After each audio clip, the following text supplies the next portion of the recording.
चारों तरफ अगर आप खोल के नज़र अपनी घुमाएं और देखें तो पता चलता है कि यार कितना उलट पलट हो रहा है दुनिया। मतलब अप्स एंड डाउन्स से भरी पड़ी है।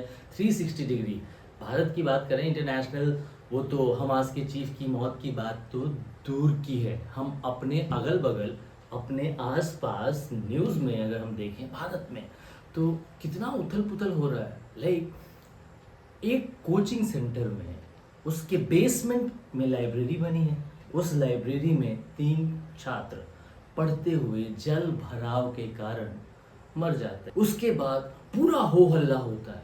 मतलब बलि का बकरा खोजने की भरपूर कोशिश सोशल मीडिया से लेके टीवी चैनल्स और आम जनता के बीच ये होड़ सी लग जाती है कि कौन से सर पकड़े जाएं, कौन सी ऐसी त्रुटि दिख जाए कि पूरे जो कोचिंग इंडस्ट्री है उसको सबक सिखाया जाए।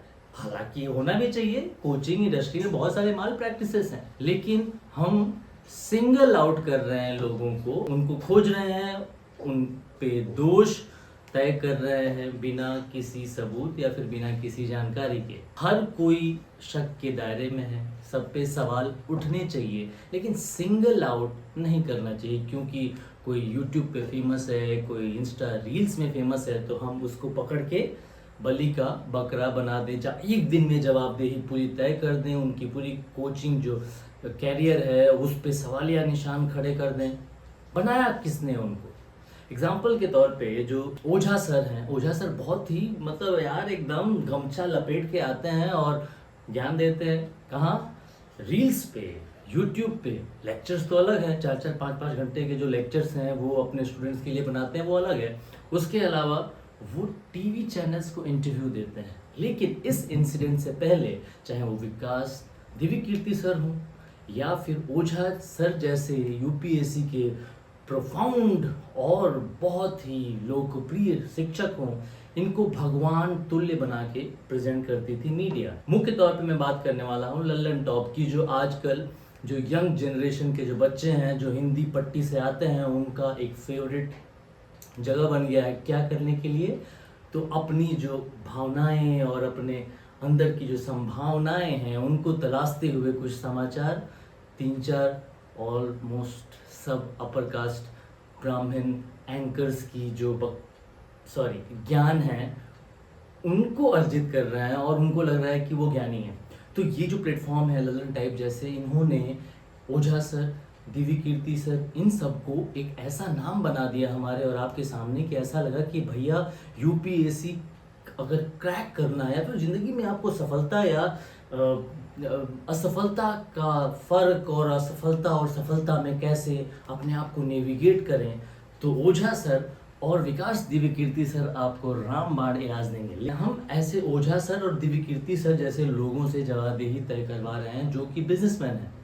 वो यहाँ पे चैरिटी करने नहीं आए, तो उनसे ये उम्मीद करना कि अचानक से उनके मोरल वैल्यूज़ पूरे खड़े हो जाएं और वो बोलें कि नहीं, मैं इन छात्रों के साथ खड़ा होऊंगा, पूरे कोचिंग इंडस्ट्री को बदल के रख देंगे। हम कोचिंग को सबके लिए सामान्य अपॉर्चुनिटी का एक जरिया बनाएंगे। ऐसा तो होने से रहा ना, ये तो मूर्खता है अगर ऐसे आप सोच भी रहे हैं। चाहे वो विकास दिव्यकीर्ति हो, चाहे वो ओझा सर हो, चाहे इन जैसे वो तमाम टीचर हैं, उनका मुख्य उद्देश्य है पैसा अर्जित करना। अगर ऐसा नहीं होता तो वो आज IAS ऑफिसर होते, डीएम होते या फिर किसी फॉरेन में किसी देश में भारत के राजनयिक होते। लेकिन ऐसा नहीं है, उन्होंने ये चुना है क्या प्रोफेशन के तौर पे जहाँ पे मुख्य उनका उद्देश्य है पैसा कमाना, और वो पैसा कमा रहे हैं। तो आप किसी भी बिजनेसमैन से ये उम्मीद कैसे कर सकते हैं कि वो अपना बिजनेस छोड़ के आपके बच्चों के हित की बात करें? ऐसा तो होने से रहा, it's not going to happen. तो वैसा हो भी नहीं रहा है। लेकिन अगर आप सोशल मीडिया या फिर टीवी या फिर हर जगह जाके देखें तो ऐसा लगता है कि हर इंसान किसी भी बड़ी घटना के बाद एक स्केपगोट खोज रहा है। सवाल जहां पूछे जाने चाहिए या फिर जहां जिम्मेदारी और जिम्मेवारी फिक्स होनी चाहिए वो हो नहीं रहा है। जैसे निर्भया कांड में हुआ था ना कि रेप होने के बाद, गैंग रेप जो हुआ उसके बाद निर्भया की दर्दनाक मृत्यु के बाद लगभग 4-5 महीनों तक ऐसा माहौल बना था कि पूरा सिस्टम सही हो जाएगा। लेकिन हुआ क्या? ढाक के 3 पात, हम बे आज वही हैं, और वो समस्या भी वैसी है और वैसे तमाम घटनाएं हो रही हैं। लेकिन हाँ, ये है कि अब मीडिया थोड़ा उन सब मामलों से कतरा जाती है, मतलब वो फोकस नहीं करती, वो उसको वैसे एक्टिविज्म के तौर पे उठाती नहीं है। लेकिन वो मामला वहीं दब गया, आउटरीच, एंड पीपल वे are outreaching against the government. देखो, सरकारें आएंगी, सरकारें जाएंगी, लेकिन ये जो मिस गवर्नेंस है, ये जो एडमिनिस्ट्रेटिव फेलियर्स हैं, वो परमानेंट हैं।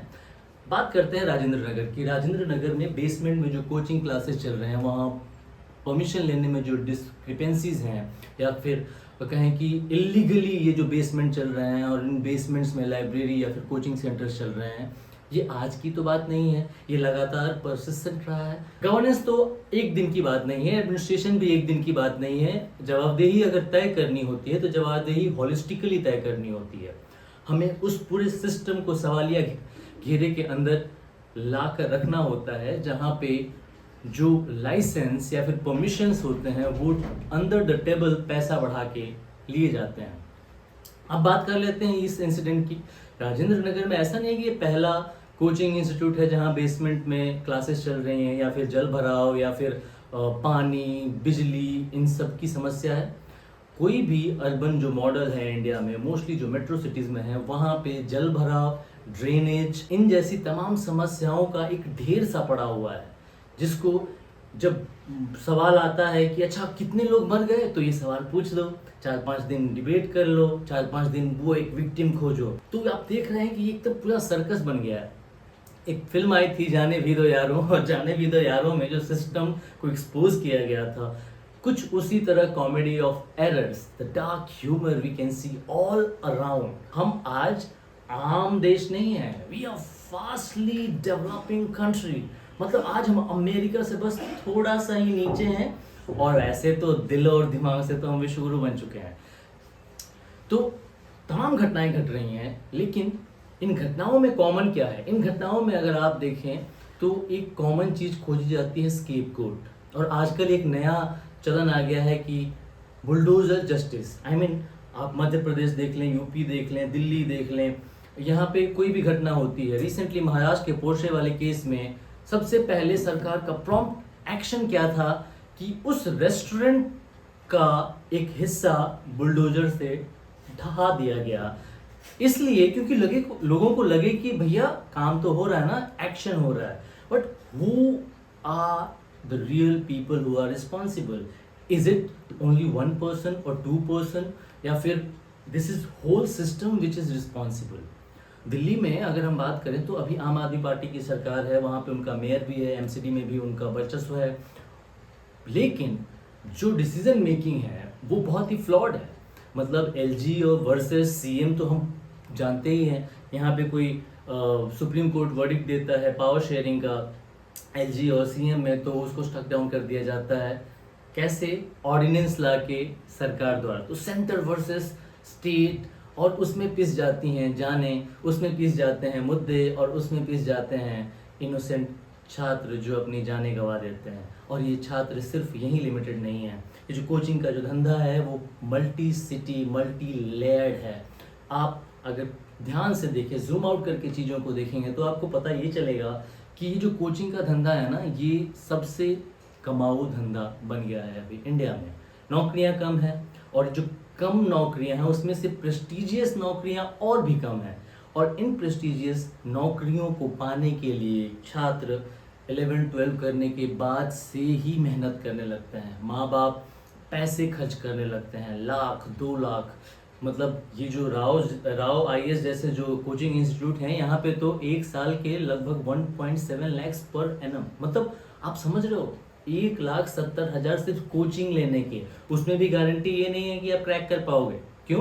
क्योंकि कंपटीशन इतना वास्ट है कि आप ये पैसे ऑलमोस्ट 95 to 96-98% लोग पानी में डालते हैं, क्योंकि यूजुअली इसका आउटकम कुछ खास नहीं निकलता है। प्लस बच्चे अपने 4-5 साल ऐसे ही गंवा देते हैं, और प्लस ये समय गंवाने के लिए पैसा भी लगता है। छोटे छोटे कमरों में 4-5 बेड शेयर करके वो बच्चे रहते हैं, पढ़ते हैं, लिखते हैं, अपनी सारी जो सोशल लाइफ है, अपनी जो एस्पिरेशंस हैं, उनको 4-5 साल के लिए एकदम ठप कर देते हैं। क्यों? क्योंकि लाल बत्ती का या फिर एक प्रेस्टिजियस जॉब जिसको समाज में सम्मान मिले, उसकी ललक होती है। लेकिन ये ललक एक धंधे का जरिया बन गई है।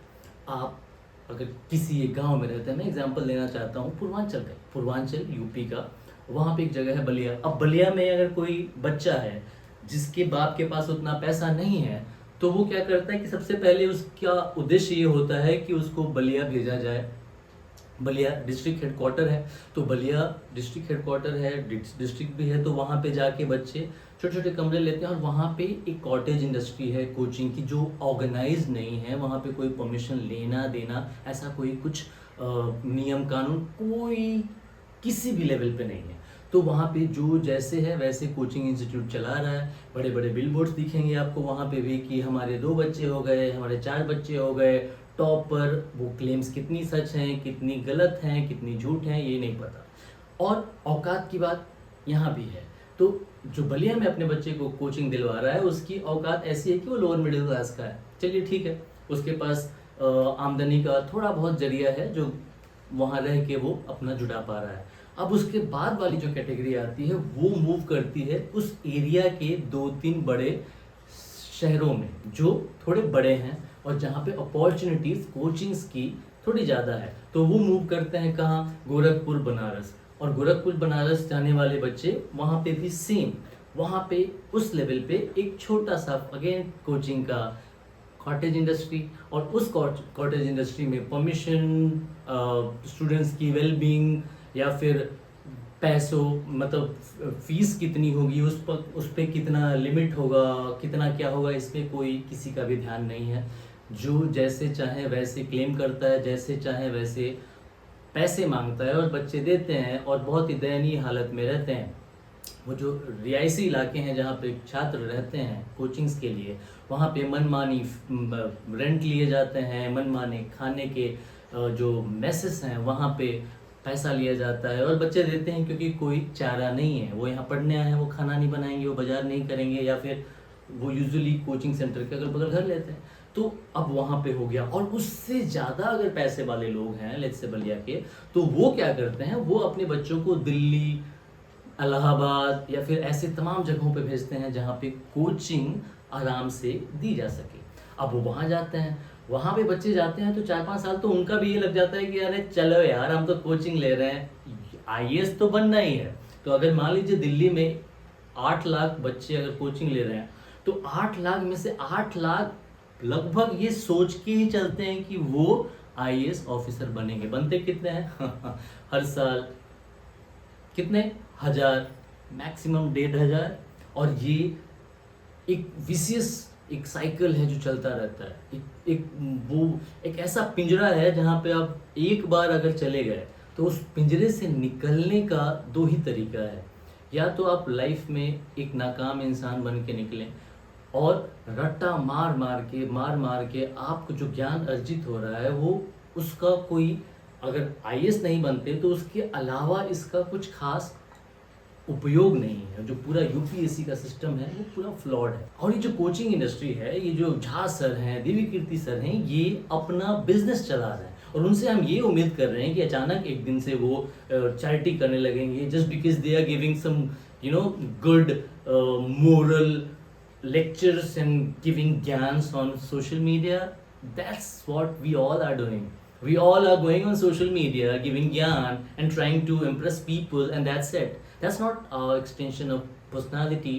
That's just about we trying to impress people through decorated vocabulary and decorated speech. That's it. Nothing less, nothing more. Then वहाँ पे ये उम्मीद करना है कि एक ओझा सर आएंगे और बच्चों के उद्धार के लिए एक रेवोल्यूशन करेंगे, ऐसा होता नहीं है। या फिर वो नेता जो आज सरकारों पे एक दूसरे पे ब्लेम गेम कर रहे हैं, उनका क्या मकसद है, बच्चे नहीं, उनका मकसद बच्चे नहीं है, उनका मकसद है पॉलिटिकल गोल स्कोरिंग। आप पक्ष विपक्ष किसी के साथ भी ये खड़ा होकर एनालाइज कर सकते हैं। अगर पक्ष के साथ एनालाइज कीजिएगा तो वो डिफेंस मोड में है और वो एक बलि का बकरा खोज रहा है ताकि उस पर सवाल ना खड़ा हो। वहीं पे विपक्ष है तो उसको लगता है कि अभी सरकार को बलि का बकरा बनाया जाए, लेकिन जो पूरा मुद्दा है, जो कोचिंग का ये जो गंदा धंधा है इस पे, या फिर जो पूरा एजुकेशन सिस्टम है जो लेवल प्लेइंग फील्ड नहीं दे रहा है। एक गरीब का बच्चा अगर लाखों में 30-35 लाख में एक बन जाता है आईएएस, या फिर एक कोई भी सफलता की कहानी बन जाती है, तो कैमरा वाले लेके पहुंच जाते हैं, देखो ऑटो वाले का बच्चा ये बन गया, रिक्शा चलाने वाले का बच्चा वो बन गया। But these cases are 1 in lakhs। और इसको जनरलाइज करके बच्चे कहते हैं कि अच्छा गरीब अपना घर से मतलब कैसे भी हो लोन लेके खेत बेच के पैसा इकट्ठा करता है, और वो सपने देखने लगता है कि अगर कोई साइकिल वाला या फिर कोई रिक्शे वाला या फिर कोई ऑटो वाला का बच्चा या फिर कोई भी छोटा मोटा काम करने वाला या फिर फाइनेंशियली बहुत वीक सेक्शन का बच्चा अगर जाके आईएएस बन सकता है तो मेरा भी बन सकता है। इस चक्कर में हम चीज़ें जनरलाइज कर देते हैं और माँ बाप लोन लेके बच्चों को पढ़ाते हैं लिखाते हैं, और पता चलता है कि एक दिन बेसमेंट में पानी घुस गया और बच्चे मर गए। How sad it is. Are we really concerned about future of our nation and especially the students? No, we are not. We are living in a country where your social and economical background will decide the future of your children. Your children are not getting the level playing field which they need to prosper or prove their mettle in the fields they are choosing. We are trying to find ways to sell their capabilities to people who are running these coaching institutes. For example, एक गरीब का बच्चा है, उसका बाप loan लेके पढ़ा रहा है, और जब कोचिंग करके वो निकल जाता है, मतलब आईएएस या फिर कुछ भी अपने प्रोफेशन में डॉक्टर बन जाता है, इंजीनियर बन जाता है सक्सेसफुल, तो क्रेडिट लेने के लिए 10-15 लोग आ जाते हैं पैरासाइट की तरह। लेकिन उस माँ बाप पे क्या गुजरी है ये कोई पूछता नहीं है। वो अब खुश तो हैं क्योंकि बच्चे को लाल बत्ती मिल गई है, लेकिन जो रिस्क उन्होंने लिया है और जो भाग्य उनका साथ दिया है, उन दोनों को हम इंक्लूड करके सोचना छोड़ देते हैं। हम चेंज कैसे हो रहे हैं, बदलाव कहाँ आ रहा है, सरकार क्या कर रही है? सरकार सबको लेवल प्लेइंग फील्ड दे रही है जहाँ तक एजुकेशन की बात है? शायद नहीं। हम वहीं एक विशियस साइकिल में फंसे हुए हैं। And trust me, education is based on तुम्हारी औकात। अगर तुम्हारी औकात है तो तुम अपने बच्चे को डॉक्टर भी बना लोगे। 1 करोड़ 1.5 करोड़ घूस दे के क्वेश्चन पेपर खरीद के लगातार साल दर साल कोचिंग करवा के आप अपने बच्चे को कहीं ना कहीं सेटल करवा ही दोगे। लेकिन वो गरीब जो लोन लेके अपने बच्चे को पढ़ा रहा है, वो कितनी बार लोन लेगा? उसके पास लोन लेने की सुविधाएं तो लिमिटेड है। वो ऐसा तो नहीं है कि सब कुछ बेच के अब बच्चे को पढ़ाए, वो कुछ अपने लिए भी रखेगा ना। तो ये जो पूरा इकोनॉमिक चीज हो गया है, सोशल इकोनॉमिक, आप अगर उठा के देखें तो एक SC ST OBC के जो बच्चे हैं उनको कितनी मुश्किल होती है। वहाँ पे भी अगर कोई बढ़ जाता है आगे तो ये कहा जाता है कि ये लो रिजर्वेशन से आगे बढ़ गया। तो ये जो पूरा सिस्टम है और ये सारे जो हालात हैं, ये तब तक सॉल्व नहीं होंगे जब तक एक लेवल प्लेइंग फील्ड नहीं बनाया जाएगा। एजुकेशन का जो एक्सेस है वो उसको सामान्य रूप से सबको होना चाहिए, और वो जो एजुकेशन जो सबको सामान्य रूप से मिल रहा है वो क्वालिटी एजुकेशन होना चाहिए।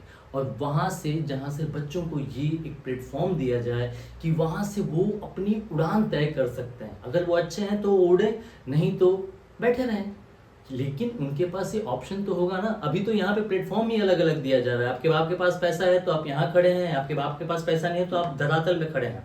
और यहाँ से यहाँ पहुँचना और यहाँ से दोनों compete करना 2 अलग चीज़ें हैं।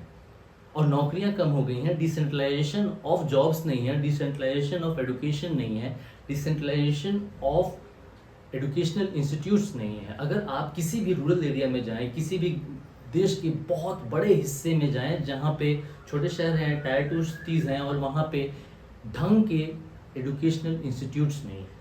मतलब एक बच्चा अगर पढ़ना चाहता है तो उसके पास 3-4 ऑप्शन है, या तो वो दिल्ली, मुंबई, बेंगलोर जाए या फिर सब स्टैंडर्ड एजुकेशन प्राप्त करे। हमारा प्राइवेट सेक्टर इतना बूम नहीं किया है कि वो क्वालिटी एजुकेशन दे। We are pitting the likes of Amity and LPU against the likes of IITs and IIM। ये कितना कारगर होगा? हम सरकार इतने इंस्टीट्यूट्स ही क्यों नहीं बना दे रही है पब्लिक फंडेड, जहाँ पे एक छात्र मेहनत करके पहुँचे, पढ़ें लिखें और अपनी उड़ान तय करें। हम प्राइवेट सेक्टर से ये उम्मीद कैसे कर सकते हैं कि वो अफोर्डेबल एजुकेशन देगा? नहीं देगा। उसका काम है profit making, and we are not America yet. America में people mostly majority of them, almost 95-96% people are financially capable, और वहाँ पे भी जो बेसिक एजुकेशन है, बेसिक क्वालिटी एजुकेशन है, इट्स ऑलमोस्ट फ्री।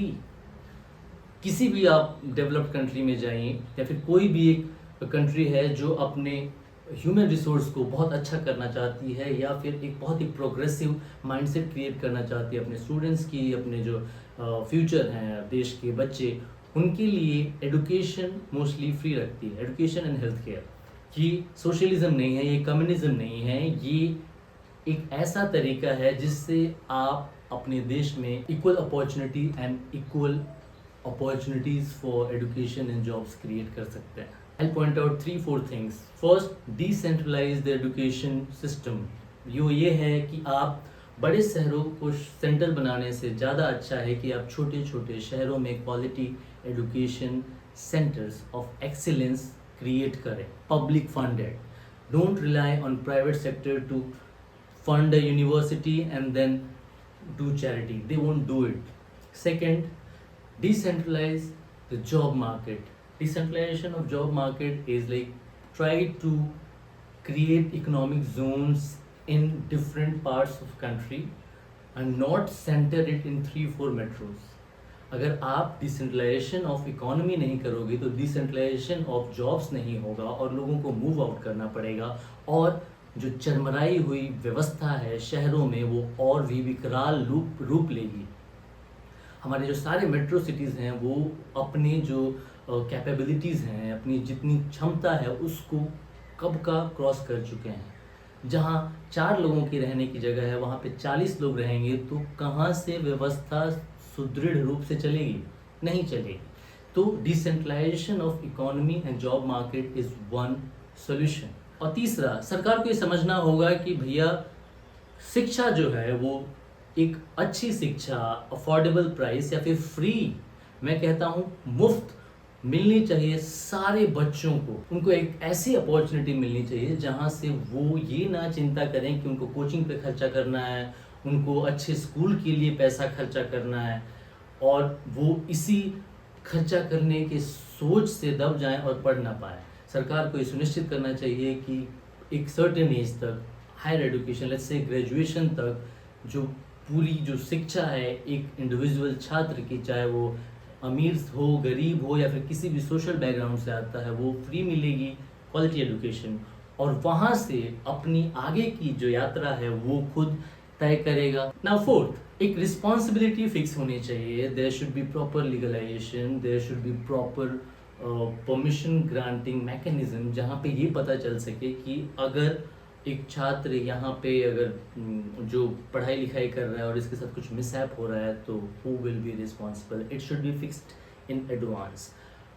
कोई भी घटना घटने के बाद फिंगर पॉइंटिंग, ब्लेम गेम, ये आम बात है, लेकिन अगर पहले से सरकारें तत्पर हों, परमिशन देने के टाइम रेगुलर इंस्पेक्शन हो, जैसा कि अभी घटना के बाद जयपुर में वहाँ की मेयर लगातार कोचिंग सेंटर्स का दौरा कर रही हैं, 1-2 को तो उन्होंने सीज भी करवा दिया है, लेकिन वो अभी तक वेट कर रही थी ना।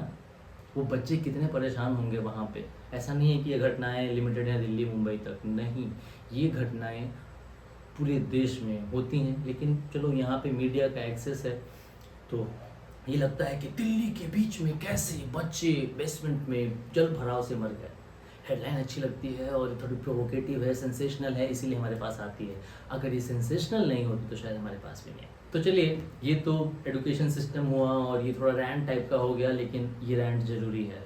ये एक नागरिक का रैंट है और ये कंटेंट नहीं है, ये दिल की भड़ास है जो मैंने आपके सामने रखी है। See you soon in next video. Signing of.